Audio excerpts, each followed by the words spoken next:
سحری کے بغیر روزہ رکھنا، اس کا کیا حکم ہے؟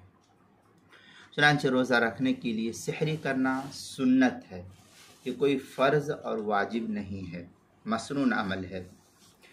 لہذا رات کو سحری کرنے کے لیے آنکھ اگر کسی شخص کی نہیں کھلی، کسی روزے دار کی نہیں کھلی، یا آنکھ کھلی لیکن کھانے کے لیے کچھ نہیں ملا، تو یا اسے اتنا وقت نہیں ملا کہ کچھ کھا سکے، تو سحری کے بغیر ہی روزے کی نیت کرے، روزہ درست ہو جائے گا۔ سحری چھوٹ جانے کی وجہ سے روزہ نہ رکھنا یہ بہت بڑا گناہ ہے۔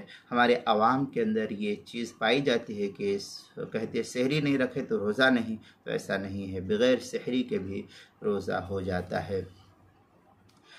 یہ تفصیل فتاوی دارالعلوم دیوبند کی 6ٹھی جلد صفحہ 496، مکتبہ دارالارشاد کراچی کا چھپا ہوا نسخہ بہشت زیور تیسرا حصہ صفحہ 14، جو مکتبہ مدنیہ کا چھپا ہوا نسخہ فتاوی شامی میں ہے۔ وَيَسْتَحِبُّ السُّحُورَ تَأْخِيرُهُ در مختار ما شامی جلد نمبر 2 صفحہ نمبر 419، فتاوی ہندیہ جلد نمبر 1 صفحہ نمبر 200 پر اس کو نقل کیا ہے۔